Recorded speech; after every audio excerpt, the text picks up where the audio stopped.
Quint.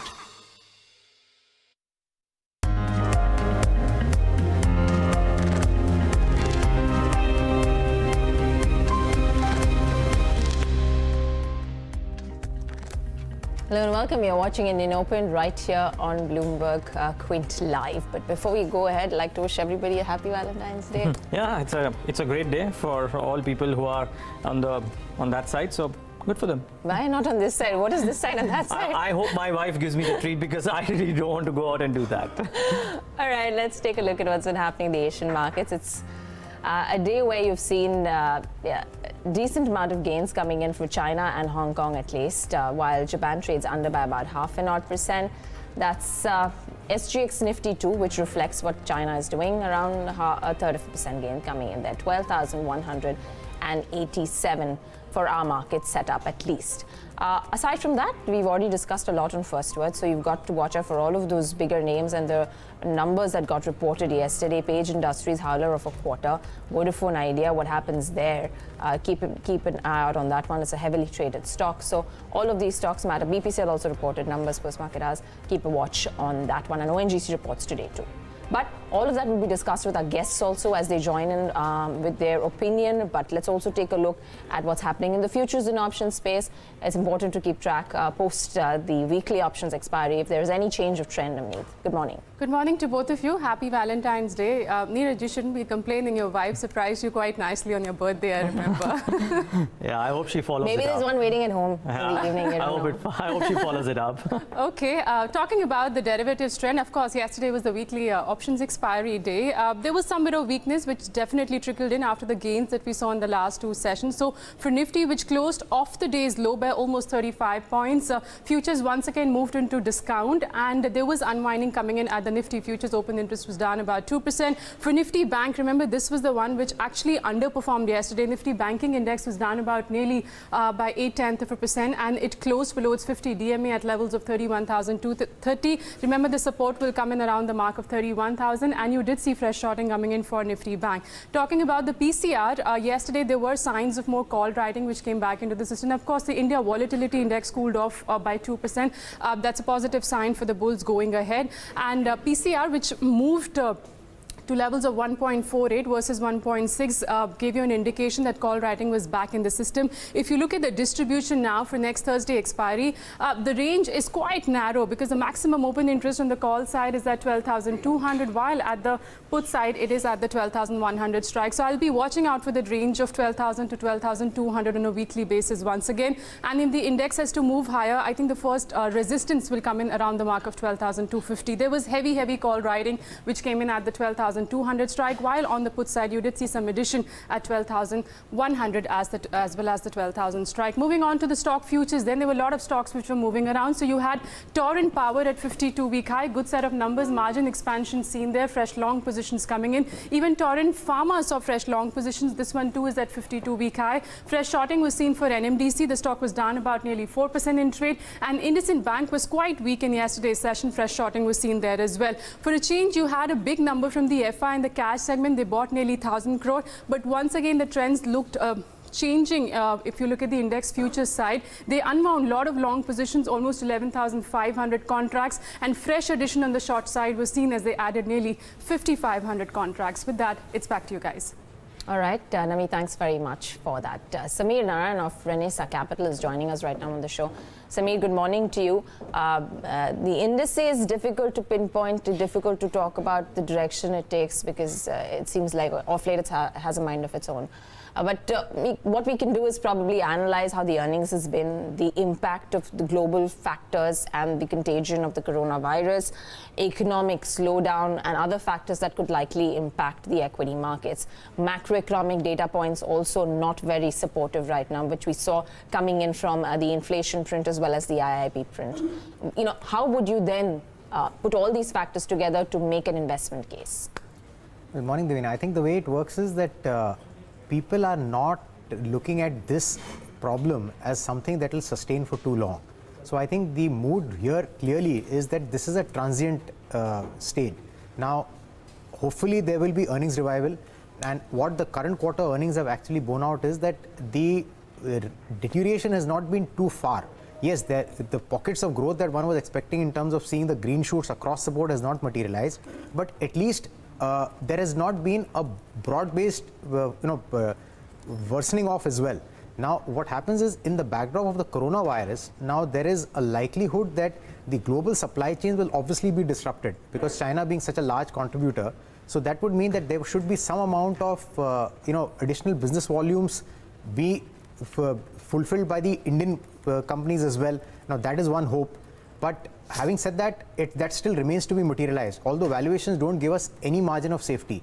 But I think the market is clearly willing to look ahead that yes, hopefully from here onwards, even the inflation print, etc., these are transient things. So hopefully, I think on balance, it would not be wrong to say that people are willing to give the consideration that with the amount of liquidity that is injected in, with the amount of the fact that there will be some amount of business that should come over, and corporates across the world, globe will also try and realign their supply chains to other destinations apart from China. So I think the macro in terms of what has to go ahead doesn't seem to be that bad. But yes, valuations are obviously something that one has to be worried about. But then I think in the backdrop of a zero interest rate regime, PE multiples would tend to be expanded for a longer period of time than what we've hitherto seen. So I think that's where we are right now. So since you're talking about valuations being so heady, let me pick out that one stock of the day where valuations previously were not a big concern because the growth numbers were coming in, and now the growth numbers are missing. That's Page Industries. So what does one do now? I think there one has to see that this is not a this quarter phenomenon. I think the slowdown in terms of the this consumption not keeping pace at the same growth rate was visible even in the previous 2 quarters. Now what is happening is that there are stocks that were earlier given a very expensive valuation, but then market starts looking at a multiple called as PE to G, which is price to earnings to growth. Now obviously there is a pocket in which the PE to G is clearly coming off, but let's say a stock like Nestle. I mean, for us 15-16% kind of an earnings growth, today the stock is quoting at 45 times EV EBITDA. So, but with that backdrop, you had a revenue growth which is 10%, which is almost the best amongst the entire staples category. So I think on balance, it is not that everything is just going down the drain. Yes, you could say same is true for Pace, same is true for even at the current moment, maybe for a stock like iShares. iShares for a long time was always regarded as a best premiumization, consumption, discretionary play. But today, because the growth is not available, you are seeing the valuations have already corrected. I think that same correction phase is currently on in Page as well. But somewhere else where people feel that yes, this this volume growth may sustain, I think the valuations are holding up, and probably people are bidding it up even higher. No, so I have a follow-up, Sameer. Jockey as a brand in the US has been relevant for over 100 years. It's been 20 years in India. Do you see this lull in Page as possible? As an investor, you build a hypothesis, right? Absolutely. Is your hypothesis that this is a temporary phase, and if there is a corrective move in Page, which arguably will be today or over the course of the next few days, at some price point and at some valuation, Page becomes a buy? Would you take that leap of faith, or would you avoid it? Neeraj, I think I would rather look at it from the point of view of if I have to allocate capital. And obviously growth is not visible across the board in a larger part of the market. So wherever I see growth, between that, now I have to make an allocation.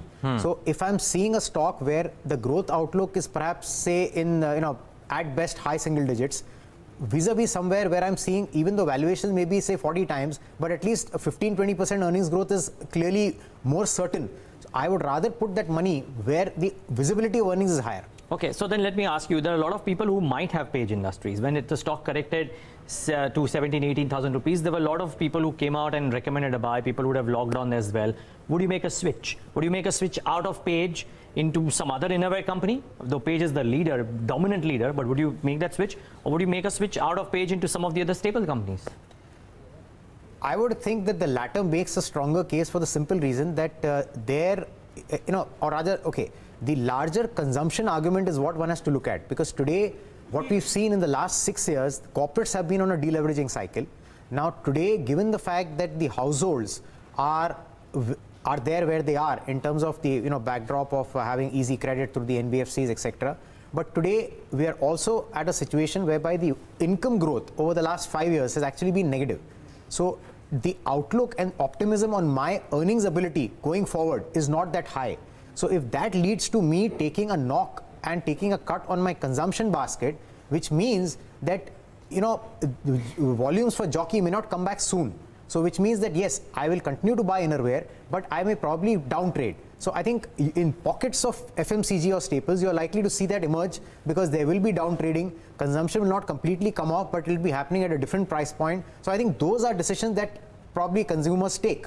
And you know, the more sad data actually is that today, you know, although we are very optimistic about the 5 trillion target, but then the thing is that the fact is that today Bangladesh's GDP per capita is equal to yours. Equal to India. So I think, you know, these are realities that you can't, you know, wash away. So I think the consumption argument has to be seen in the backdrop of all these factors. It's not a solitary thing that, you know, just because page has come off, or, you know, it might be a one-quarter phenomenon. Because if the consumption really steps off the pedal and a down trading does happen, well, I think page could probably correct for a substantially long period of time. All right, that's a quick take on Page Industries and the disappointing results that got reported this quarter. But there are a lot many more companies that reported numbers as well, so we're going to highlight all of that for you as we step into trade this morning. Nikki's joining us for that. And then we just spoke about Nestle, so just a quick word on how the internals shaped up for Q3 and also ONGC and what's expected there. Nikki, let's start off with you first. Yeah, bunch of earnings. I'm going to start off with BPCL first, where the results were pretty much in line with estimates. Top line, we saw 16% uptick. Net profitability was down by 26%, and the EBITDA performance was up by 13%. Now, the profitability took a hit on account of deferral tax reversal adjustment, which was there in the corresponding quarter, which was to an extent of 580 odd crore, and also lower other income, which weighed on the profitability performance of the company. The calculated GRMs, however, they came in lower sequentially, $3.26 barrel as compared to 3.38 that we saw in the corresponding quarter. In the previous quarter. Apollo Hospital Enterprises, where the results were fairly in line or above estimates. Top line, we saw 17% growth. Net profitability was higher by 83%. That came on strong operational show, where the EBITDA was up by 53%. Revenue growth essentially was led by strong performance of new hospitals. We're also looking at Lemon Tree Hotels, where the numbers, if you look at the Ind AS impact, the operational numbers and the profitability took a hit out there. Revenue up by 39.2%. Otherwise, on reported basis, operational performance saw a jump by 65.4%. We're also going to be looking at a bunch of telecom stocks today, where Supreme Court is going to be hearing the dues case, which is scheduled to be held today. Also, we're looking at Avenue Supermarts, where the promoter is going to be selling in more than 2% stake in the counter via OFS. The floor price at 2,049 rupees is at a discount of nearly 19% of the previous market price that we've seen yesterday. Jindal Polyfilms, that's the last stock in our list, where the board has approved an expansion plans for the Indian operation with an investment of roughly around 700 odd crore. All right, Nikki, thanks very much for that. How did Nestle do compared to peers? Certainly very well, Devina, and on expected lines too. We do know that it's gotten a lot of momentum of late on the back of several products that the company has launched. On a consolidated basis, revenues rise 9%, nearly 9%, profits rising 38% year on year. We have seen an expansion in your operating margins at around 21.5%, despite the fact that there has been some pressure when it comes to input costs. Domestic sales were up 10%. Exports, on the other hand, declined around 9.5%. Domestic sales led by KitKat, Maggi, as well as Cerigro brands, and exports were declining because of lower exports towards Turkey. Gross margins did see a contraction of around 220 basis points on account of rise in dairy inputs as well as sugar prices. But as against that, the company has made several other cost efficiency programs, which is why we're still seeing an increase in your operating margins. On the whole, it's turned out to be a fairly stable quarter and certainly better than some of its peers. All right, we'll see how the stock reacts though. And ONGC, what's expected, Darshan? Yeah, I think it will be subdued. 2% top line decrease is something that we are seeing from on the EBITDA front. It will be close to a 9% decline that will come in, which means a close to a 400 basis points margin decline. And on the profit front, it will be down 16%. And that was on account of absence of dividend, which it got last time around. Last time they got in 1,600 crores as dividend. Now, realizations will be up slightly from $60.3 per barrel. That will be close to almost 61.6. Some of the factors that we need to watch out for, there is lower gas price this time around and higher depreciation, which will impact the financials of the company. And gas prices were cut in this quarter. So that will be weak. And I spoke about the absence of dividend. That is something that probably will impact. Crude production has been flat. Crude sales has also been flat this time around. On the gas production side, it's been down both on the production side and sales side also. What do you watch out in terms of the guidance on the oil and gas business for FY21? Their international subsidiary, that is ONGC Videsh, what exactly they have done in this quarter, current state of some of the gas fields, and what is happening with the privatization. All right, guys, thanks very much for that. So those are a whole bunch of stocks you need to keep an eye out on. Samir, in fact, let me come to you with one stock that Nikki spoke about, and that's Avenue Supermart. The appetite for this stock just seems to be so huge. I mean, they're now once again coming up with an offer for sale. Floor price is at a discount, but it doesn't seem like that's going to stop the market. The momentum just keeps going. Well, I think, see, Avenue Supermart is definitely a very efficient model. Now, the fact is, does it warrant the $22 billion market cap? Now, the idea is that today, if you're looking at a 7 million square foot, 200 stores, but it still pretty much still gives you a very efficient, operating structure. So I think that's where the visibility of growth and the fact that efficiency will continue to be there, I think that is what is creating the investor confidence. So today, if you ask across the board, it is clearly earnings visibility that is getting a higher measure in terms of my valuation metric than anything else. So if somebody were to ask, do I expect DMart at this price also to give me, say, a 15% CAGR over the next 3 years? The answer is yes. So now, yes, from a price to growth basis, yes, the stock is quoting at some fancy value. That's a different thing. But there are various pockets where you'll feel that it is still underpenetrated, because it still very much remains, even though the number of area would be 7 million square foot, but it is still pretty much a Maharashtra Gujarat story. So it is, the headroom for growth is far longer. And the fact that today they are, they've had a QIP, they've had this dilution, so today they are well funded. The balance sheet is completely de-risked. So I think that's where investors, like to see such models, because the execution risk, if you go by what has happened in the past, seems to be well covered. If that is taken out of the argument and the company is fully funded, then I think it's just a question of a rollout, which I'm willing to live with, and that's where the valuations will trend. So I think that's where investors are very clearly, willing to allocate more amount of capital, because even though the classical valuation model may not lend itself to, buying a stock at say 125 times, but I think that's not something that investors are viewing it as in terms of the valuation metric that they are willing to consider. The difficult question is, though, can you allocate fresh money here? Now, institutions have done that in the QIP. If there is a fall because of the floor pricing being lower, should someone utilize, would you, if you had fresh gunpowder, deploy that in Avenue Supermarts at these valuations? I think the floor price is almost 20% discount. So if I get a stock today around that, I'm sure, I think, investors should look to put some money, those at least who don't own it. Because, you're getting, these are transient things which, tend to get corrected over a, reasonably short period of time. I don't think there's a discount for retail investors. There is. The floor price is substantial discount to yesterday's close. So if the stock would correct, I mean, irrespective of the OFS, would you buy it from the secondary market? Yeah. And wonder. So if it may not correct 20% really, but whatever, if there's a correction, you would believe that it should be bought in. I think if you don't own the stock, it's a good chance for you to get in. Because, and let me also make another point, that see, whenever you see the brick and mortar economy starting to show earnings growth, then suddenly a 15% earnings growth going at say triple digit P multiple starts looking expensive. So that's when I'll be wanting to look at the real economy or the old economy brick and mortar businesses because today all of them are basically conforming to all tenets of value parameters. Sure. But because there is no element of growth, hence I'm chasing growth maybe to a large extent in the shorter time frame. But the moment I start seeing growth visible here, I'm sure the shift of flow will happen. Well, it'll be interesting to see what Avenue Supermarts does. And today's session, Page Industries does in today's session, Nestle does. There's a lot of consumption names. And of course, there are some others like Vodafone Idea that we'll talk about. But first, it's also time to get in our derivative and technical experts on board to try and figure out how to trade today's session. Gaurav Bissa, AVP at LKP, with us on the show. Gaurav, as always, good having you. Good morning. Thanks for joining in. What's the index strategy today? We might start off marginally higher. What would you do? Good morning. See, as we have been discussing earlier, that Nifty is just playing a range shift. Now the supports are seen at 12,100 on a very mid basis.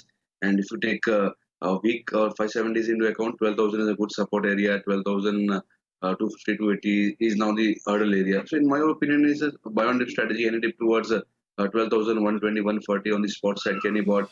Keep a stop loss of 50 points on the upside. 12,250 to 80 is what I would be looking at for the Nifty index.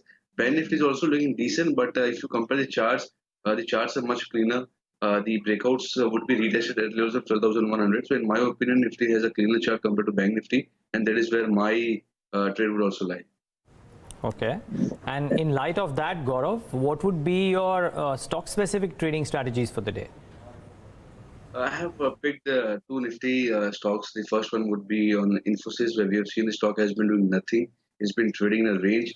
Yesterday, it showed early signs of coming out of this range. 785, 790 has been a very strong supply area. We have seen a lot of writing happening in the order call options. Yesterday, it gave almost a breakout above the range. One keep a stop loss of 775, play for targets of 820, 825. And SBI would be more of a conditional call. It's forming a falling channel pattern. The breakouts would be about 320 or 329. For the safer side, 330, which has a good concentration in OI in the call side. You buy about that. Keep a stop loss of 324 on the upside. 345 is what I would be looking at. It is looking very strong. One of the strongest names in the entire banking names. So in my opinion, these two can be on the radar, which also provide a good degree of cushion if there is some volatility going ahead. Okay. Well, so that's Gaurav's ideas. Now we should also try and get in our segment Bloomberg Edge going, but okay, I think Yash is ready for us, is he? In which case we can actually go to Yash as well. But I think also Shubham Agarwal is with us, so maybe let's first get in that perspective from Shubham. Shubham, good morning. Gaurav was just talking about how it's becoming, difficult to have this trending moves, but you might have specific trading opportunities. How are you approaching trade today? Yeah, hi, good morning, Neeraj. So certainly if you look at the broader index, then the broader index has been consolidating for about 2 days, but the trend still remains positive because if you look at the derivative data, there are enough shorts in the system which are not yet covered. So unless and until the Nifty breaches below the 12,000, 12,050 mark, I think the trend still remains positive. So it will be definitely a good idea to play with stocks. So two stocks on the buy list. The first one is Jubilant Food, and if you look at the setup there, the stock has been performing very good in the past, and recently we have seen that a pullback has happened. But if you look at the derivative data closely, in this entire pullback, there has only been long unwinding, which is indicating that the fall was only due to profit booking, and there were no shorts which were developed in the system. And now because the stock has rebounded from the highest put area of 1800, there's a good possibility that we will see some more follow-up buying coming in. And yesterday, we saw that the stock was putting positive and the move already started. So 1850 strike call option can be bought, target will be 60 rupees, stop loss will be 30. And the second stock will be Bharti Airtel. And if you look at the setup there, the stock has continuously been making higher highs.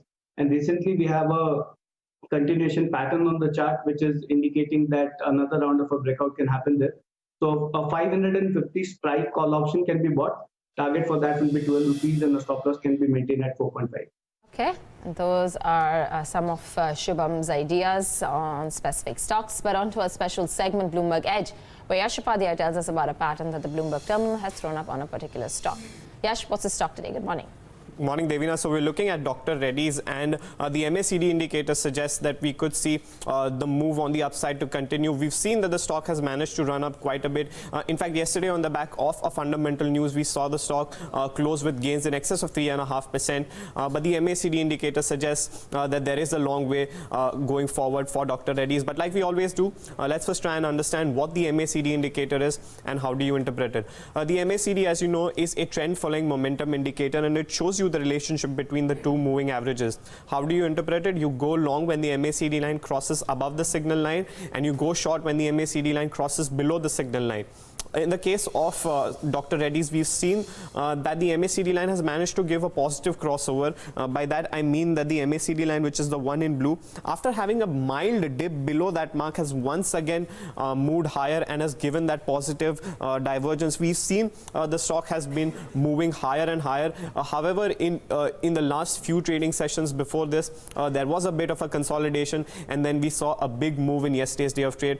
There was high open interest build-up as well, which indicates that the traders are taking long positions in the counter. But that is the price action as far as the daily time frame is concerned. On the longer term charts as well, we are seeing a very bullish momentum in the counter. So take a look at the weekly chart of Dr. Reddy's, and what we are seeing over here is the fact that the stock has been consistently moving in a higher tops, higher bottom formation, which is a very strong bullish momentum indicator. In fact, if you take a look at its journey from September of last year, it has managed to run up as much as 34%. Now, it might not be as high as we are used to seeing when it comes to stocks like Tesla, which have gained over 78% in less than 1.5 month period. But for someone like a Dr. Reddy's, 34% is really good, and it is continuing to do very well, is what the MACD indicator is suggesting. Really? Did Yash just compare Tesla and Dr. Reddy's? I think that was pointed towards you because you love talking about Tesla so much. Well, everybody does love talking about Tesla, right? But Yash, irrespective of those comparisons, how well, you mentioned how well this indicator has worked. What's the percentile return that this indicator gives on Dr. Reddy's? Again, not as great as Tesla, Neeraj, but still, 4 out of the 6 times that the indicator has given a positive divergence, the 1 month closing returns on the counter have been as high as 5%. 1%, 1 month, 5%. Okay, we can live with that. Let's see if it comes out. Thanks, Yash, for putting that into perspective. Do watch out for Dr. Reddy's in the session today. Or over the course of the next few days. Actually, that'll be an interesting one to ask Sameer, because now they're accentuating their India focus with getting these walk-hard divisions, paying about the deal sub value is about 3.8 times of sales from these particular units. Do you think this is a good deal for them, and the fact that they're looking to increase their focus on India and garner more revenues through these acquisitions? Well, actually, India has been pretty much the growth story across the board in this quarter for most farmers, because even though you have had somebody having some product specific upsides in the US market, but India by and large has shown some amount of uptick. Now, it could also be that this is typically it could be seasonal, because in this period you had a prolonged winter, unseasonal weather. So obviously a lot of the tropical infections would tend to have a larger amount of occurrences between the population. So hence the incidence is high. But I think by and large the Indian market, after we've seen whatever has happened in the budget on the Ayushman allocation, etc., people feel that Indian market is not likely to see a much lower price point due to genericization from this point onwards. So which means I think whatever the scare is has pretty much been factored in. So in case the allocation of capital is happening towards more domestic facing rather than export, I think that's good, because at least we understand this market far more than perhaps the regulatory complexity of the US generics. Okay, the other set of earnings, since we're on the healthcare space, is the earnings of Apollo hospitals. What did you make of those numbers, that they were above estimates, but revenue growth of 17%, new hospitals doing well, and EBITDA expanding 53%? I mean, for that business to do this is, I thought, pretty good. I think if you see, the stock has also probably performed in line, because the last recent past, the stock has done fairly well. So I think this was something that the management had been telling investors, and people were expecting these numbers to come. And it's a simple case that what has been hinted, if that gets delivered, so which means the ability of people to value and regard the management's commentary is probably higher. But from here onwards, does the business, I think penetration is the only play forward, because I don't think valuations would, at least global comparisons don't give too much of headroom. But yes, India may not conform to that, because today the growth play in India is far bigger than perhaps most of the developed markets where you have such, healthcare services being quoted. Dana, then two stocks that I want to talk about. Somebody doesn't quite track IRCTC, so maybe we'll talk about that with Deven. But the other one, it's really got the interest now. It's got the We've interest. got so many queries already coming on IRCTC. So we should talk about that with Deven Choksey. He'll join in a few minutes. But the other one, as Adani Green Energy, everybody talks about, we don't quite know what the business model is. I don't know if Sameer has a view here, but they're getting $510 million from Total for a 50% stake in a JV company. That's not chop change, Sameer. Well, I don't think I have too much of information about that business to be able to make a comment here, because even that's the space that I still need to understand more, considering the valuations that have been given to it. Okay. Well, maybe we can talk about these on the charts. Gaurav, Bissa, Adani Green or IRCTC, either of them on the charts?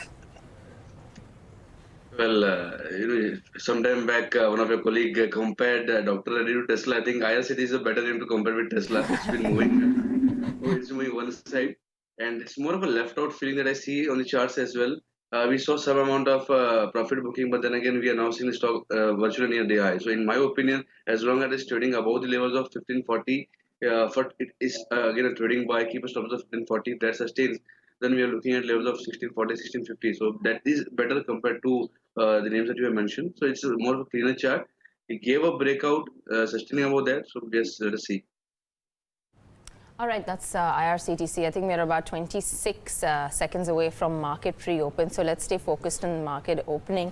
And then we go back to Shubham as well to get in some stock trades going with him. China up, Hong Kong up about 0.75%, while Japan trades lower in the session. SGX Nifty is recovered, so you've got 12,196, just at the brink of 12,200, up 46 odd points. Coming down to the Indian pre-open, the Nifty 50, the first ticks are obviously going to be a larger swings, so not going to really focus on the benchmark moves, at least at the start of trade, but a few stocks and the moves thereof. Starting off with some gainers. Yesterday's gains that came into Yes Bank continue today as well, but the quantum obviously not the same. It's up about 1.4% right now. We've got IndusInd Bank, marginal recovery that the stock is seeing after 2 or 3 days of straight selling post the Moody's report, and the stock is recovering a bit of lost ground.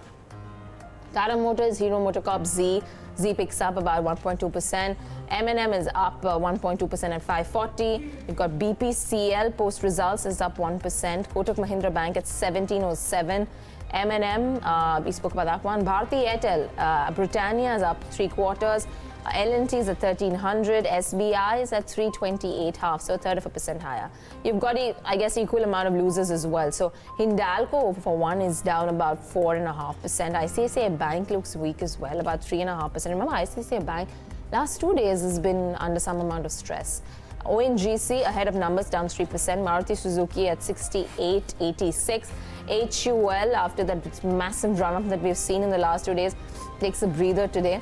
Bajaj Auto, HDFC Limited, Tech Mahindra, and TCS and HCL Tech. So all of the IT stocks. Yesterday's star performance were Pharma and the IT index. Today they seem to be lagging a bit. 71.29 to the dollar is where the rupee is currently trading at. So that's some amount of strength that's come in this morning. Bring up Page Industries and Vodafone Idea, two names that I do want to mark.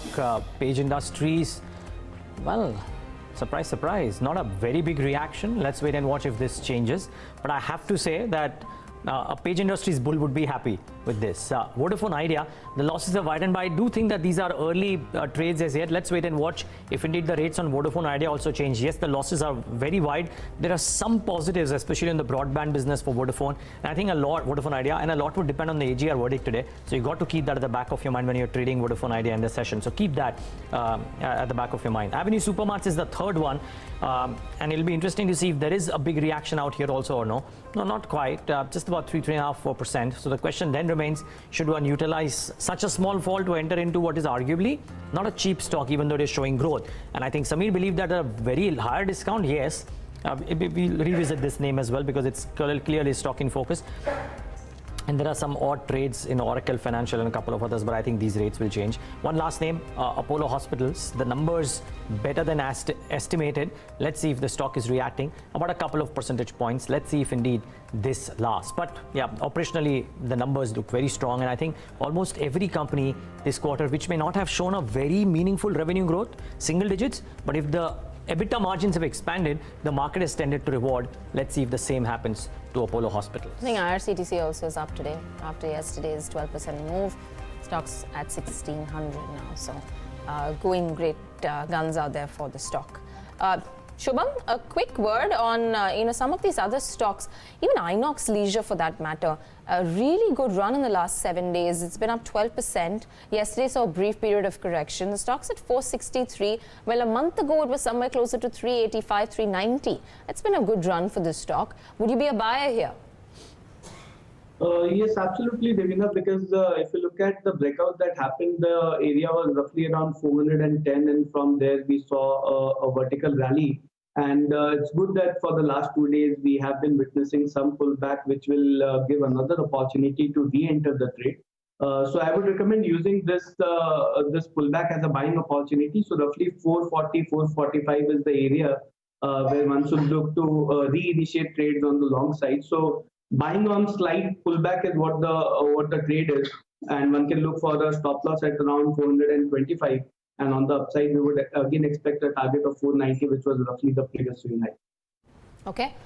Stay on with us, gentlemen. Shefali Malik, she's joining us right now with the key brokerage calls of the day. Shefali, good morning.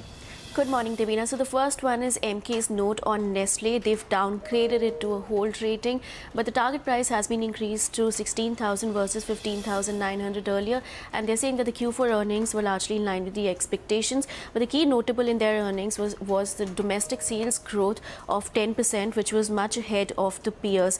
Also, they're saying that high input inflation limits scope for margin expansion from here on, and the earnings upside as well. And the current performance and the strong growth visibility appear to be priced in, and hence it's time to take a pause, and hence the downgrade coming in.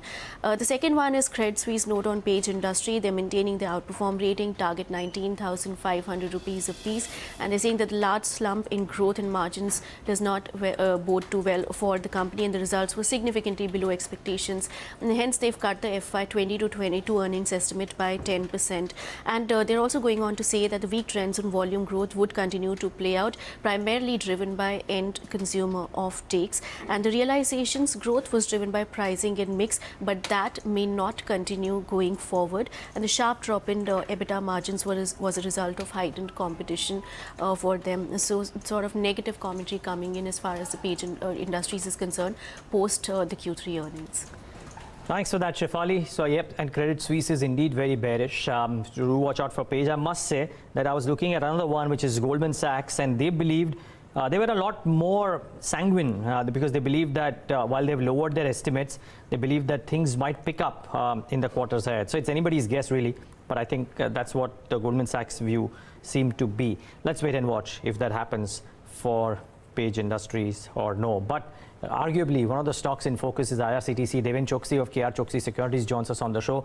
Deven, just so many queries on IRCTC. I'm tempted to start off with that. We were talking about this yesterday, that post the run-up yesterday, the stock was trading at about 25, 26 times FY21 earnings. The management commentary has not been spectacular, but the delivery has been decent.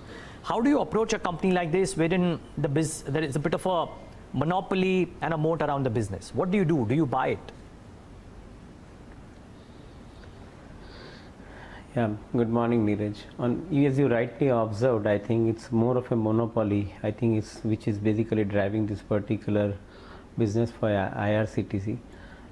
In my viewpoint, I think it's a matter of time. I think when you probably see the competition also coming in, because I think the fair play would be demanded by one and everybody. So certainly, I think that's going to be the situation. Given that possibility, I think the management strength would be tested in coming times, as I see as a challenge. So keep this particular perspective in mind while looking at the company. I do believe that yes, I think given the kind of a situation in which they are and the kind of vulnerability that they are enjoying, plus I think the ability to raise the price and probably I think enjoy the benefits thereafter is currently I think available with the company. So on one side, if you keep the challenge on, another side I think these possibilities, both of them will have to be balanced at some point of time. As of now, nothing wrong with the company. Company continues to show decent growth, as you rightly observed. And I think as long as I think that is so, one would like to stay on with the investment.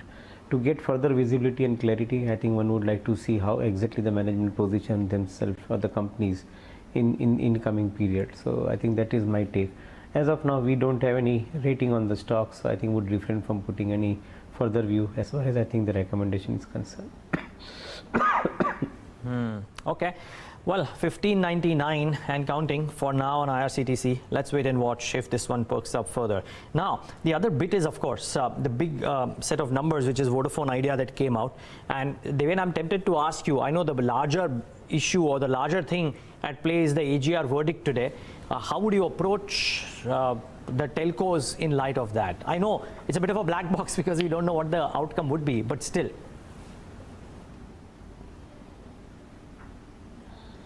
Well, I think even if we consider that they get some kind of a breather in making the payment to the government, I still feel that I think in the current financial situation for the company, their capex program is probably much larger compared to their generation, as well as I think the payment of interest and the debt is concerned.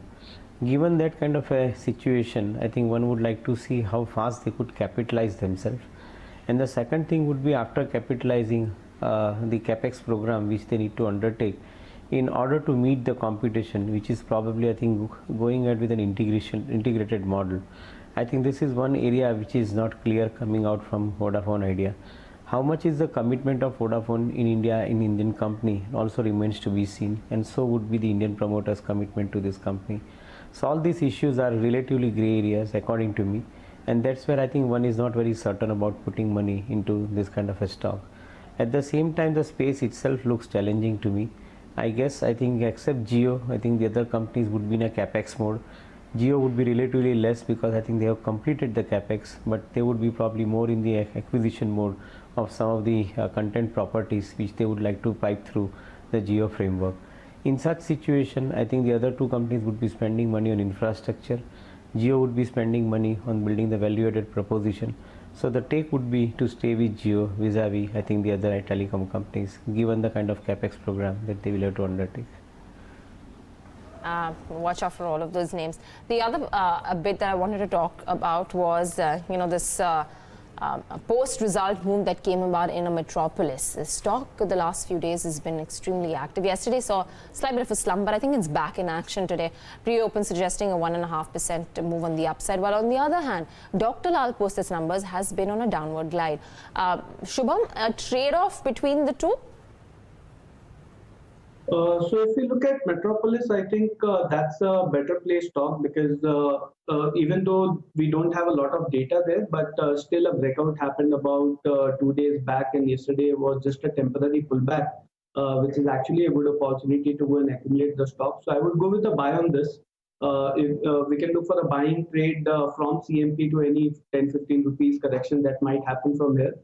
Stop loss will be a bit deeper because there was a recent breakout that happened, and now the safer level of stop loss is roughly around 1700, and one can look for a target of roughly 2000 if we give it about 2 weeks time frame. Okay, we are minutes away from market open. Let's tell you all that you need to know to stay ahead in trade today. First up, Vodafone Idea reports a 6,438 crore net loss in the third quarter, accounting for the AGR dues. It has highlighted its doubts on its ability to continue as a going concern. Page Industries' net profit was below expectations in the third quarter. It also saw a volume degrowth of 2.8% compared to a 12.1% growth last year.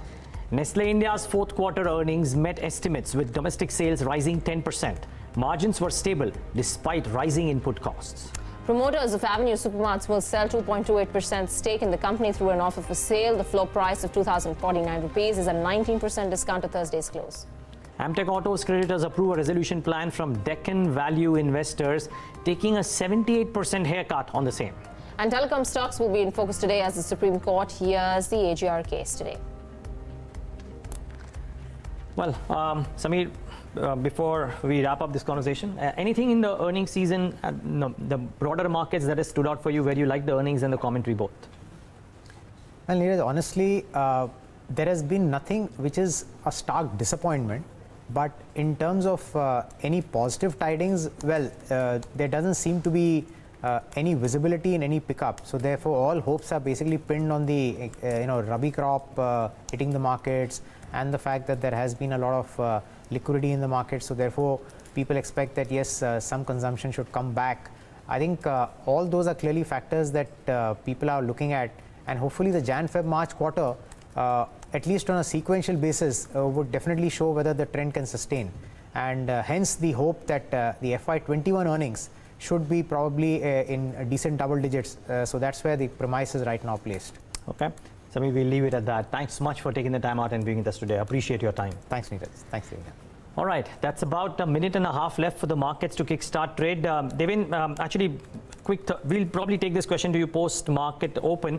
As the pre-open rates have settled down, you know that on the index, there aren't too many movers, save for a Tata Motors and a Bharti Airtel, which is likely to start off about 0.9% lower. Shubham, quick 20-second answer. You've given an option strategy on Bharti. Would you trade it on the futures as well?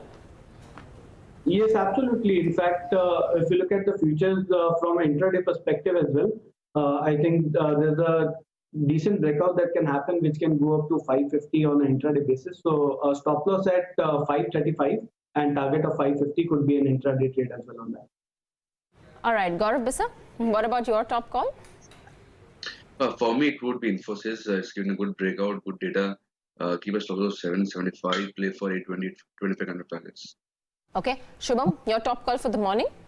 Tata Global, and we can look to participate with a 400 strike call option. Target will be 14 rupees, stop loss will be 5 rupees. Okay, gentlemen, Gaurav, Bissa as well as Shubham Agarwal. Let you go on that note. Thank you so much for being with us and giving us your thoughts. Deven, Choksey, stay on. We'll take in an opening thought from you post the markets open. We'll start off marginally higher in trade. The question is, while the index is slated to start off flat, can it stay in that vein, or will it have a course correction during the day straight today? And watch out for some of the consumption names. A lot of them are in focus. Avenue Supermarts, Page Industries, Nestle. Not to forget some of the others that have been in news in the past. So lots to watch out for in terms of trade this morning. But here's the first rates on the market open. About 20 odd points for the Nifty 50, 0.2%. Again, 0.2% or 80 points for the Sensex, and the Nifty Bank about 0.31%, about 80 odd points in the green. So, well, not a bad start, but something that we accounted for. The mid cap and the small cap indices will also come up on your screen. Should be starting off marginally higher. The mid caps at least about 1/3 of a percent. The small caps too actually 1/4 of a percent. So it's not a bad start, you would have to say. The market breadth on open is positive. Let's get the heat map and show you what stocks are moving. There will be more green than red, arguably. Yes, just about 7 or 8 stocks in the red, with Dr. Reddy's being the top loser, followed by Tech Mahindra, which is down about 0.14%. So the top loser, by the way, is only down 0.68%. HUL, a bit of a pause. TCS, marginal pause. But aside of that, no big shakes. What is doing well? Yes Bank, second day on a trot now, up about 2%. Bharti Infra has some gains. BPCL has some gains. The Bharti Airtel too, up about 1%, by the way. Titan was up in trade yesterday and up another percent. But we're not seeing a negative tick on Nestle at all. In fact, Nestle is starting off about 0.96 or 0.85% higher. So the results are well digested. Only 4 or 5 stocks in the red, majority of the stocks in the green. So the start of the trading day today has been pretty exceptional. Let's see if this continues. I just want to mark a couple of names before I hand it over to Devina for what's happening across the broader end of the spectrum. One of them is Page Industries, should pull that one up. The other one is Vodafone Idea. So 2 names that I wanted to mark. Page Industries 4.5% lower, 1125. So certainly correcting, not as severely as maybe some people would have thought, but correcting for sure. What about Vodafone Idea after that set of results? Up about 11%. Is the market shrugging off the results in anticipation of what could happen in the AGR case? Or is it that the market is looking at the broadband subscription numbers and seeing that maybe, just maybe, there's some positivity for these numbers? Difficult to say. But Devina, very interesting reaction by Vodafone Idea in particular. And contrary to even the pre-open session, so this is an interesting one to watch through the day. Also, Avenue Supermarts should pull that up. The additional offer for sale coming at a floor price of 2,049. The stock has corrected a bit, about 3% at 2,463. Whether or not this gives you an entry point is something that most experts that we speak to say that that's not a bad option actually for a stock that is giving you consistent growth. Jindal Polyfilm is the other one that's up about 5.5%. The approval of the expansion plan of about 700 odd crores is playing out well on the stock. And you've got a few other names that are doing well in today's session, like Igarshi Motors, that's up about 4.5%. I want to look at Apollo Hospitals as well, because this one is the one that has reported a decent set of numbers and the stock has been rewarded about 1% higher in about 17.14 for the stock price right now. The other one is Uflex, up 4.5%. You've got a Time Technoplastic Solutions. These are all smaller names which are up about 4.5% a piece. Then you've got Bakrangi, which is at 46. Wockhardt recovers from yesterday's losses, so it had taken a breather. Now it's back up about 2.5%. Then for the likes of a Karnataka Bank, BF Utilities, Coromandel, Suvin Life, Aarti Industries. Remember, Aarti Industries reported its numbers yesterday. We caught up with the management as well, and they're talking about a decent growth contribution coming in from the CRAM side and almost a 20% increment in terms of the overall revenue contribution by the end of the year. So that could be an added, plus for Aarti Industries. What's losing is Sri Lanka Sugars, which is down about 8%. Hindustan Copper is down 8%. We've got the likes of Lakshmi Vilas Bank, finally a breather after the kind of run-up that the stock has seen. Godrej Industries down 3%. All Cargo and Avenue Supermarts we already spoke about losing out in trade. But it's a market which is heavily tilted towards the bulls this morning, at least at the start. The breadth of the market is positive. 830 stocks advance versus 368 stocks which trade in the red. Well, opening thoughts from Deven, Choksey, and we've discussed some of these names. We haven't quite discussed Nestle in detail. Deven, did you have a chance to look at the numbers of Nestle? The valuations are very expensive. The volume growth numbers didn't seem all that bad, but there's this lurking problem of higher cost of dairy, which is arguably a large input cost, which Nestle may not necessarily be able to pass on. What do you do here?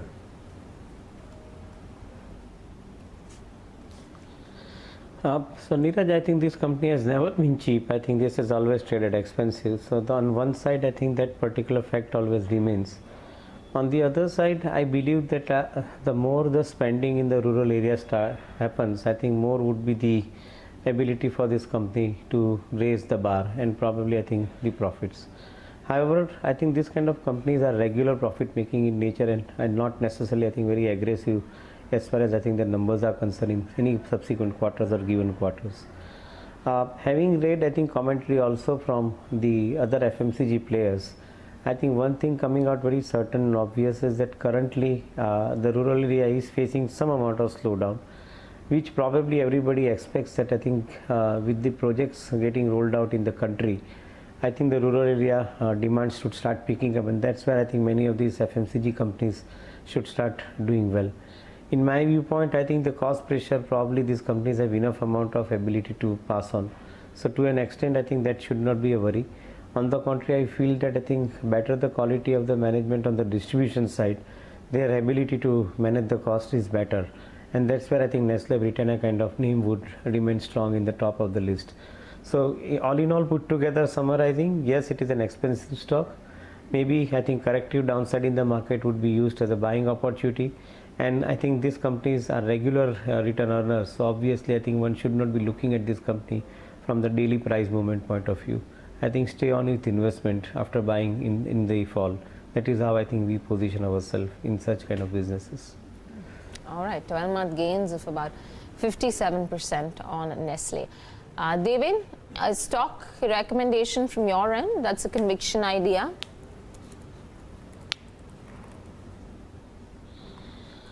So there is nothing which is I think additional as far as I think our list of activity goes. Maybe I think we continue to stay focused on the corporate banks, the retail and housing finance NBFCs, and more importantly the insurance businesses. In the corrective downside post budget, I think insurance businesses have been available at a relatively cheaper valuation. Of course, I think some of them are already scaled up. But the fact remains that I think any downside in the market in the insurance business should be seen as a buy opportunity. We continue to keep our focus on 1 or 2 or 3 at the most, I think, top line insurance companies in our portfolio. Deven, so actually just a follow up on that. With this recent change of the regulations, would you believe that a player with larger ULIP proportion like ICICI Pru might be less less in demand compared to maybe an SBI Life, which is also corrected post the regulations and maybe offers a better risk reward or a better growth opportunity? So as I understand, Neeraj, this particular business, the ULIP business picks up when there is a secondary market which is a buoyant market. And if we believe the story that 2020 onwards till 24, I think we should be seeing relatively steady to buoyant markets. Then probably somewhere in 2021 and 22, you should be seeing a higher collection of ULIP coming in. And that's where I think the likes of Pru ICICI would fall into. So certainly I think one will have to keep that particular aspect in mind, that secondary market, strong secondary market is needed for attracting higher amount of ULIP collections. And on the other side, I think the bank insurance channels and probably distribution reach which is created by likes of SBI and Max Life, I think they are probably better off, I think, with some of the basic insurance products, the term insurance plan. In my viewpoint, I think the term insurance plans are likely to find a lot of traction, and that's where I think people would be buying into the insurance. So yes, I think you will have to look at the mix of the products as far as I think the companies are concerned. In my viewpoint, HDFC Life is basically positioning itself very well with the mix of products. I think on one side they have higher contribution of term insurance coming in, and on the other side I think they are gradually increasing I think the other products into the portfolio. So from that perspective, I think it's probably one of the better managed company as far as I think the product and product proposition is concerned. So we like that company from investment perspective. Okay, got that. We leave it at that, Deven. Appreciate you joining us this morning. Thank you. Gautam Duggad, Head of Research Institutional Equities at Motilal Oswal Financial Services. He's joining us right now on the show. And this conversation primarily revolves around how the earnings season, the quarter 3 of FY20 has shaped up so far. Gautam, good morning. Thanks for joining in. We're at the fag end of the earnings season. So far, how has it shaped up for you? Hi, good morning. Yes, we are about to end the earnings season today, I think. I have to say that earnings season has turned out far better than what we thought. Even though when you look at the numbers on aggregate basis, they are broadly in line. But there was a fear in my mind that, these numbers will be, missed badly. That has not happened. So we have so far at around 48 Nifty companies done 13% kind of profit growth, which is in line with expectations completely. And at PBT also somewhere around 10% kind of PBT growth, which is in line. Broader Motilal Oswal universe of 220 stocks, we have seen again largely in line kind of a PBT and PAT. So I would say that earnings season is in line, but in this kind of environment where every single day there is a bad news on the macro front, I had budgeted for a big miss. So that has not happened. So no bad news itself is a good news as far as earnings are concerned. Secondly, what remains concerning as of now is still the earnings revision. So for FY21, we have broadly seen 65 companies where the earnings have been downgraded by more than 3%, and only 40 companies where we have seen earnings upgrade of 3% plus. So earnings upgrade to downgrade is still tilting more towards downgrades for FY21. And that is a bit concerning because the expectations of the market for FY21, including us, is quite high. So I would think that there is downside left as far as earnings estimates for FY21 are concerned. Going forward over the next 6 months, you will see some more, reality sinking in those estimates from a bottoms-up perspective. Top down right now, we are building in somewhere around 24-25% earnings growth for FY21. Obviously, I know last 5-6 years, these estimates have not materialized. 21, there are two factors. BFSI continues to do well. There is a normalization of credit cost which is built in. So that is providing a significant bump. But typically we get lost in the quarterly noise. It is also important to look at the annual numbers for FY20. One important thing that I thought I should point out is that in FY20, if you look at the Nifty earnings growth expectations right now, and now that 3 quarters have passed, this should be there at around 9 to 10% full year earnings growth for FY20 Nifty earnings. But if you remove BFSI, then we are seeing a 2 to 3% earnings decline. So it's at a 4-year low in terms of earnings growth for Nifty. So let BFSI not mask the overall earnings story. So important to look at numbers ex BFSI also in this kind of an environment. So that essentially tells you more than 100% of the incremental earnings in FY20 is coming from BFSI. So yeah, I mean, as far as quarter is concerned, I will take it. It's an inline kind of quarter. Gautam, then to just extrapolate what's happened, now we've just got one quarterly performance, that's Q4 left, to judge the entire year of corporate India in terms of earnings performance. Do you feel quarter 4 now will be watched with a hawk's eye, or rather the pressure for corporate India to outperform in quarter 4 is much higher in order to meet those yearly targets that they've set out? See, targets are set out by analysts, not by corporates. So corporates will deliver what they have to deliver. The analyst will have to, come back to reality. That's what we've been seeing for the last 4 or 5 years. Having said that, the expectations from fourth quarter are high because of some base related fluctuations in some large caps. But as I said, full year earnings growth expectation is around 8-9%. And I think that's achievable because the first 9 months are tracking well on that front. I'm more worried about FY21 because if you look at the expectations are very high. And if you look at the ground reality and commentaries coming from various sectors, it's not yet suggesting that we are looking for a V-shaped kind of a recovery either in consumption or in investment or in export oriented sectors either. And going by the budget, which was more tilted towards maintaining the fiscal prudence and looking at long-term sustainable growth, I think there is a fiscal stimulus which is missing. So therefore, from a macro point of view also, FY21 GDP growth, we will be lucky if it crosses 6%. So we have to keep these things in mind when we look at the corporate earnings expectations as well. So therefore, I'm more worried on FY21 right now as far as earnings are concerned. FY20 seems like that 8-9% kind of an earnings growth with usual 1 or 2 sectors driving it. As I said, BFSI is the only sector which is adding incrementally to the earnings. FY21, at least in Excel sheets, there is an expectation of broad basing of earnings, wherein around 40% incremental earnings will come from BFSI. Auto is expected to contribute in FY21, so is technology, consumer, and also oil and gas. Oil and gas has been a big drag. Metals has been a big drag for both FY19 and 20. So earnings picture is looking a bit muddied because of this commodity oriented sectors, and is looking better because of the BFSI. And that's usually the case every year. Gautam, good morning. Neeraj here. What have you made of the consumer earnings thus far? They have been chalk and cheese. Some odd numbers like Page haven't looked all that great. And volume growth too, while it may have been great for HUL, which by the way, the note of yours created quite a stir, but some of the others have had some issues, at least in the second tier FMCG names. Absolutely, Neeraj. As far as consumer sectors quarter is concerned, it's clearly a case of two different worlds. Lever is in a different world, Titan is in a different world, and rest all consumer companies are living in a different world. So you look at Marico, they reported a volume decline. You look at Godrej, their volumes were very subdued. So is the case for Colgate, Jyoti Labs. Dabur did a reasonably okay kind of a performance, but volume growth was muted again in Britannia, Pidilite.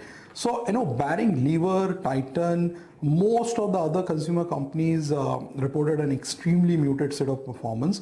Page obviously is a big miss that we have seen yesterday.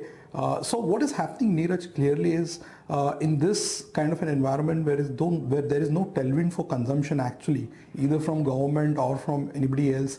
What is happening is companies which have a very strong competitive advantages, be it distribution, be it a very broad portfolio like Lever has, and extremely strong go-to-market capabilities. They are the ones who are able to provide some sort of a resilience to their performance, and which is why you are seeing far more polarization even within consumer universe. So you have on the one hand companies like Lever and Titan, Britannia, Pidilite, where performance over the last 3-4 years has been reasonably decent. And on the other hand, you have tier 2 consumer companies, which despite being 1/3, 1/4, 1/5 of the size of Lever, are growing volumes at half of what Lever is providing. So you are seeing that migration, and we continue to expect that, and that was the reason for that note. We had an aspirational margin target of 25% back in 2017 for Lever. That seems to be already there, and if you look at the portfolio there, we are seeing that they can clearly move towards 27-28% in the next 2 years. They've been one company across corporate India which has benefited the most from the GST given their execution prowess in the market. So coming back to your question, expensive valuations in this sector makes you far more cautious. So therefore you have to back the right horses, where their portfolio is good, where the execution is good, and where the long-term opportunity is also good. So that's why out of the 25 consumer stocks that we cover, our preference is only for 3-4 names. On the discretionary side, we have Titan, where we have very positive short-term as well as long-term view. And on the staple side, we have Lever, we like Pidilite, we like Britannia. That's how we are right now positioned in that space. But I have to say that this whole polarization is not just in consumer sector. Virtually every sector you are seeing that market share, profit, and therefore consequently the market cap pool is getting concentrated in favor of one or two companies in that respective sector, be it real estate, be it cement, consumer, private banks, NBFC. I mean, this trend is playing out since last 2-3 years, post all the structural reforms that we've seen.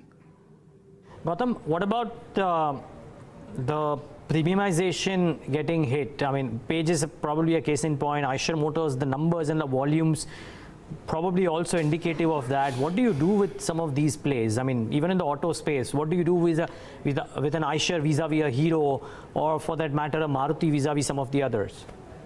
So Neeraj, clearly auto sector has gone through a lot of pain in the last 2 years, and what is playing out from a very top-down perspective is our economy has seen no income growth in the last 3 years, so very little income growth.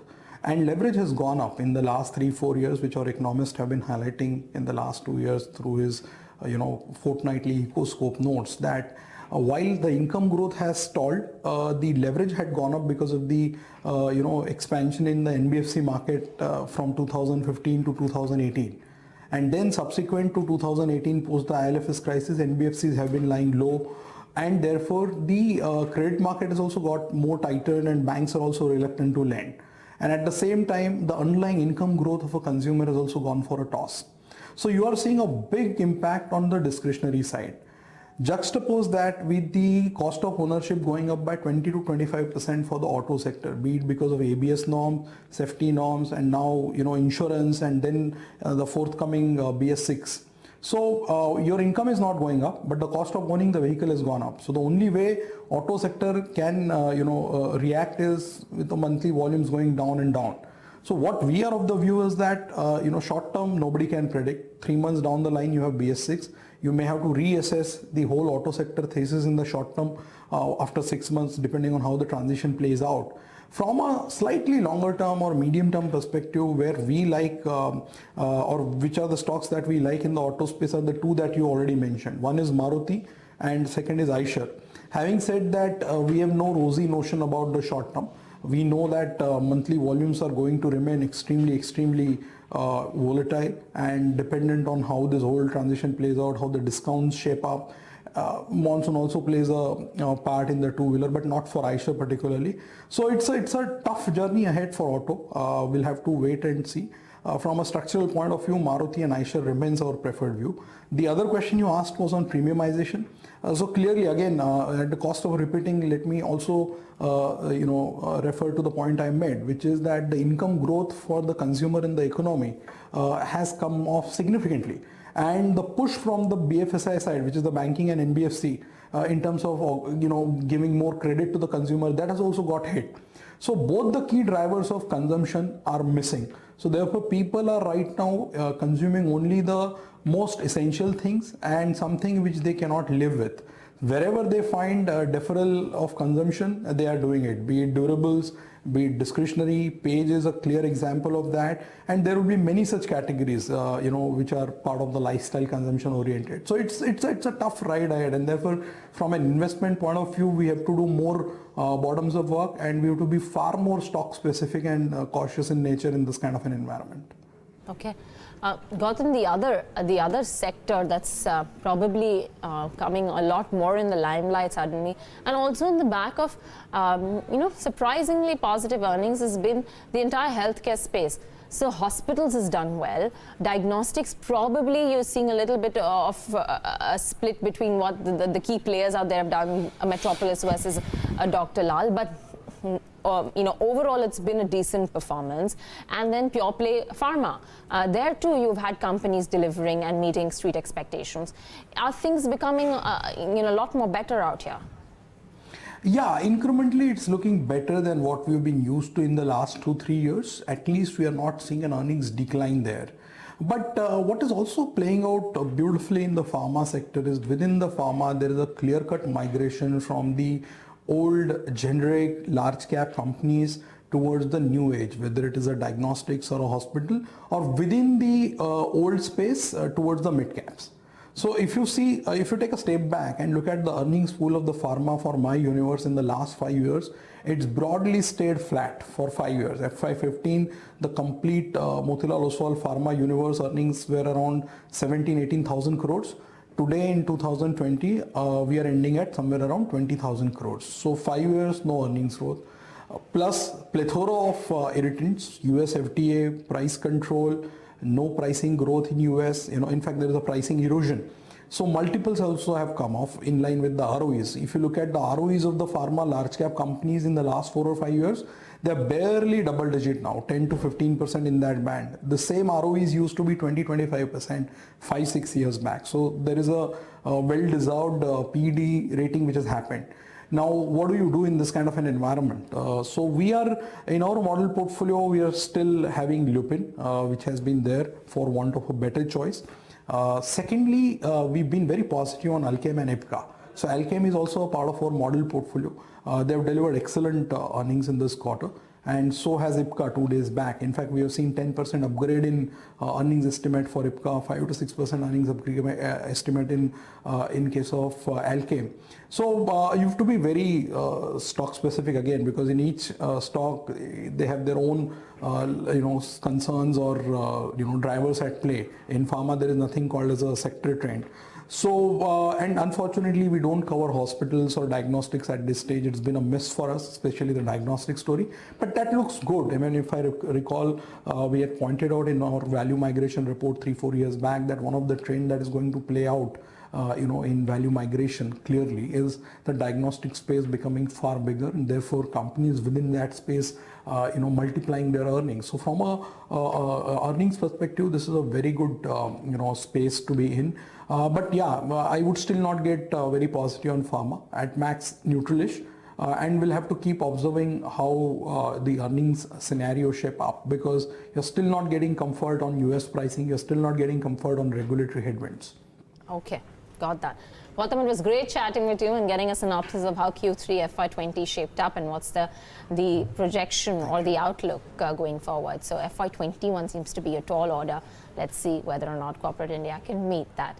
But we're going to take a very short break. The markets are in fine fettle. We've got 12,229 for the Nifty. Nifty banks up 140 points.